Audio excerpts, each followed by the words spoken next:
2007, elle poursuit le développement de l'entreprise de menuiserie créée par son père.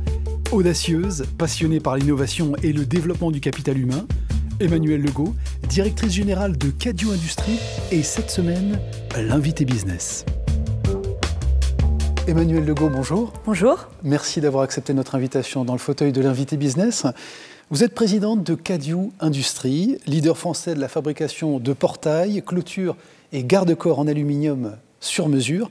Création de l'entreprise en 1973. Un siège social basé à Locronan. C'est 500 collaborateurs qui vous accompagnent au quotidien pour un chiffre d'affaires de 67 millions d'euros.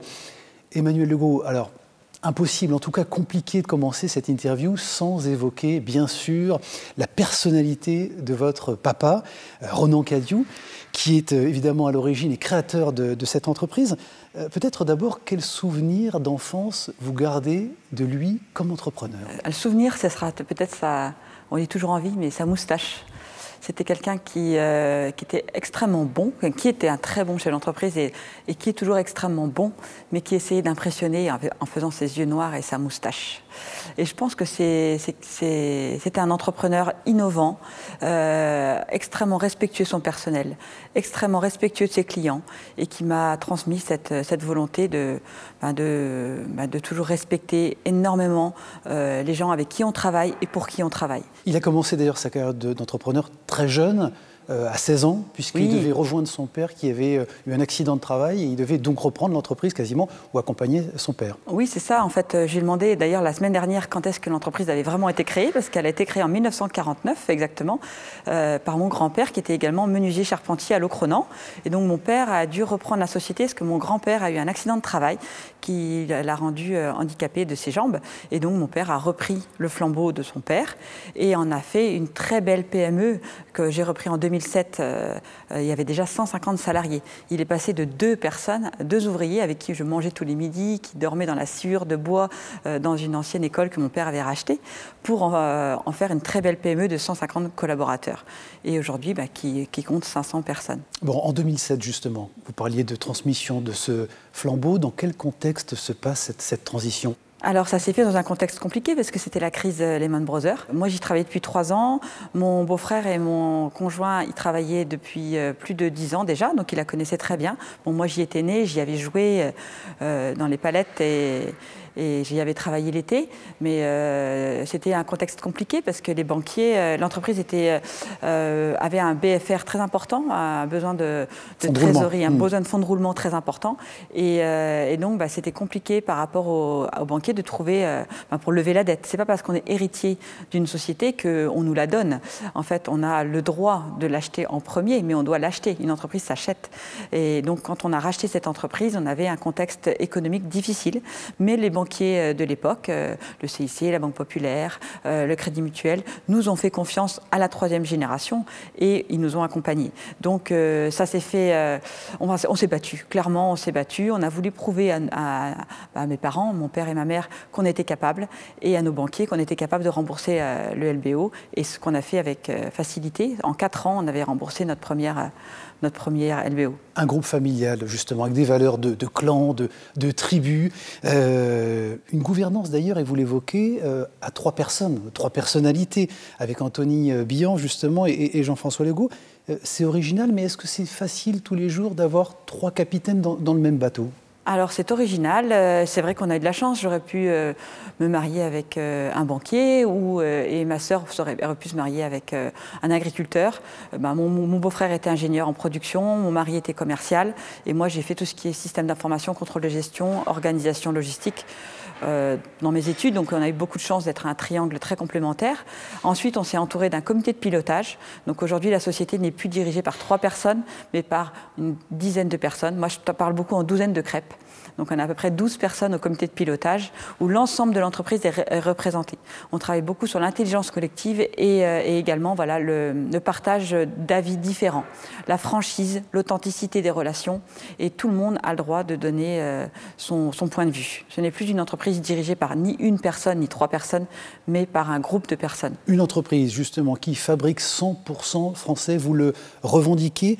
Comment est-ce que vous faites pour rester compétitif par rapport à la concurrence étrangère, et peut-être, pourquoi pas, asiatiques ou d'autres pays qui font la même chose que vous? Alors c'est vrai que ça nous a fait un peu peur, la concurrence européenne, déjà la concurrence des pays du Sud. Quand l'Europe s'est créée, le Portugal, l'Espagne ont eu beaucoup de moyens pour se développer, industrialiser leurs entreprises, et on a eu très peur. Alors soit on aurait pu avoir une stratégie de repli, et de se dire on va se battre, on va baisser nos marges et on va faire comme eux, du premier prix. Et on a pris complètement l'inverse. On est parti sur une différenciation par le haut de panier, le haut de gamme. On a créé une marque qui s'appelle Costume, tirée de la haute couture, où on habille les espaces de vie extérieurs. Aujourd'hui, nous ne sommes plus fabricants de portail, nous sommes créateurs d'espaces de vie extérieurs. Moi, je me dis, on se positionne dos à la baie vitrée, on regarde le jardin, et c'est notre terrain de jeu. On peut faire du portail, du barodage, de la clôture, du garde-corps, du claustrat de terrasse. On fait même de l'habillage de climatiseurs pour que tout le jardin soit en harmonie. Donc on s'est dit, voilà, on a une spécialisation, c'est le sur-mesure. On comprend le projet du client, on le prend, on s'engage auprès de notre client particulier. On est passé du B2B ou B2C2B. En fait, on s'intéresse au particulier, à son projet, on lui trouve un installateur qui est notre partenaire, et ensuite on travaille ensemble pour que le projet soit réalisé. Vous souhaitez conserver une taille intermédiaire et une organisation agile. Ça veut dire quel type de croissance maîtriser chez Cadieux Industries? C'est maîtrisé. Oui, c'est vrai que moi j'ai vraiment envie de transmettre cette entreprise. C'est une volonté de ma part qu'une quatrième génération soit aux commandes de cette entreprise. Elle se profile, cette quatrième génération? Elle se profile. J'ai 3 enfants. Un grand qui est à l'EM Lyon aujourd'hui, qui est passionné par le commerce. Un deuxième qui vient de finir son bac scientifique et qui veut rentrer également soit à l'ESCA, là il est en train de faire les concours pour l'ESCA et pour l'EDEC, et une troisième qui voudrait être urbaniste ou architecte. Donc j'essaie de leur passer ce goût d'entreprise, le goût de l'autre, le respect de ses collaborateurs, le respect de l'environnement, le respect de ses clients. J'essaie de transmettre ce que mes parents m'ont transmis et que j'ai appris en étant chef d'entreprise. Je ne vais pas, pour moi c'est pas une obligation, mais c'est un goût d'entreprendre. 49 nouveaux CDI en 2020. Bon, c'était évidemment un bon indicateur pour Cadieux Industries. Sur quel profil vous recrutez et est-ce que vous avez du mal à recruter? Parce qu'on parle de ces métiers de l'industrie qui sont peu attractifs. Comment est-ce que vous travaillez justement à attirer les talents et à les garder chez Cadieux? Alors moi, je vais peut-être vous choquer, mais on n'a aucun problème de recrutement chez Cadieux Industries. En fait, les menuisiers, il y en a déjà plus depuis des années. Oui, il y en a quelques-uns, mais ils veulent devenir ébénistes. Ils veulent faire de la belle menuiserie, de l'œuvre d'art. Donc on est partenaire avec le lycée de l'Elorne pour leur dire qu'il y a des métiers de menuisiers intéressants avec de la conception de menuiserie industrielle, mais il n'y a plus de menuisiers. Donc nous, on s'est dit en 2012, on va recruter différemment et on a créé un partenariat avec le Pôle emploi. Et on recrute sans CV, sans discrimination, sur les aptitudes de chacun à être bricoleur, à se comprendre l'espace. Et donc, on a créé un atelier école. Donc, on prend notre temps. À partir du mois d'octobre, on prend des promotions de personnes qui ont simplement envie de devenir menuisier. Et on les intègre par douceur, en les mettant dans un atelier préparé pour l'école, et ils apprennent, ils font des portails simples, et ensuite ils deviennent de plus en plus expérimentés, et après, au bout d'un mois, on les fait rentrer dans un atelier beaucoup plus facile, et ensuite, selon leurs aptitudes, ils deviennent menuisiers. Et on les fait passer des CQP de menuisier chez Cadieux. Bon, des enjeux de formation sur lesquels vous investissez. Emmanuel Legault, il est déjà temps de passer à la séquence inspiration. En effet, pour mieux comprendre ce qui peut inspirer et guider nos chefs d'entreprise dans leurs décisions, dans leur prise de décision et leurs actions au quotidien, eh bien, si on leur posait tout simplement la question de ce qui les inspire. Emmanuel Legault, parlez-nous justement de cette dernière lecture qui vous a marqué, qui vous a inspiré. Je me suis découvert une passion pour les livres lus, et donc que j'écoute dans ma voiture ou quand je marche ou quand je fais du sport. Donc là, c'est le dernier livre qui s'appelle La règle, pas de règle, qui est le livre du patron de Netflix, Reed Hastings, et d'une journaliste, professeure, Erin Meyer.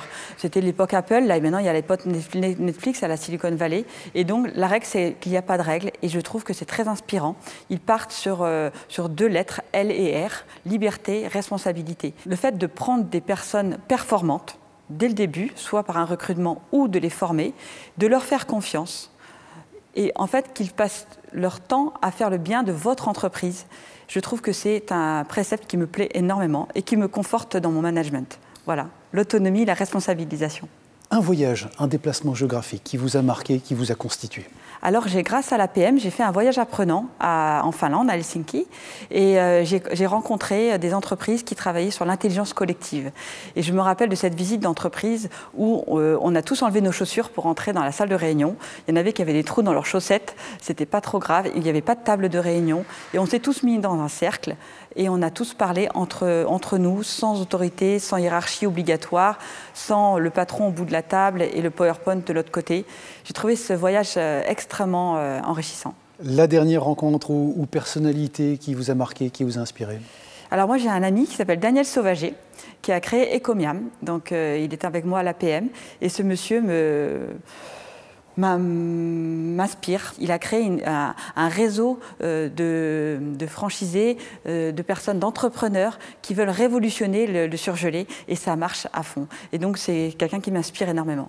La maxime, la devise, la citation qui vous sert de guide au quotidien? Il y en a une de Saint-Exupéry qui dit « Nous n'héritons pas de la terre de nos parents, nous l'empruntons à nos enfants ». Et je pense que ça, c'est très important. Les ressources que nous avons, il faut les respecter et en prendre soin pour que nos enfants puissent en profiter. Bon, la création d'entreprises qui méritent, selon vous, considération, Emmanuel Legault? Ecomiam, la société de Daniel Sauvager. Je trouve que cette entreprise, ça marque vraiment le tournant de la ressource respectée, de la transparence vis-à-vis du prix, vis-à-vis du pouvoir d'achat des agriculteurs qui ont créé les produits. Voilà, cette entreprise m'inspire beaucoup. Et pour terminer, un personnage de la grande histoire ou de votre entourage proche, disparu aujourd'hui, mais à qui vous aimeriez parfois demander bon conseil? Un personnage, c'est un moine qui a créé le village de Locronan.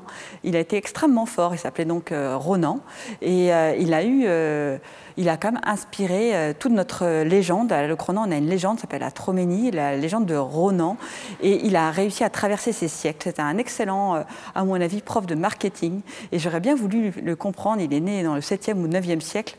Comprendre comment il a réussi à ce qu'un peuple qui était polythéiste devienne dans la religion chrétienne. Et je trouve que ce personnage qui a vraiment marqué mon histoire, parce que mon père s'appelle Ronan, le village où je vis et mon entreprise s'appelle Locronan, comment il a réussi à créer cette fameuse légende. Merci beaucoup Emmanuel Legault. Je rappelle que vous êtes la présidente de Cadiu Industries et vous étiez l'invité business. Merci Clément.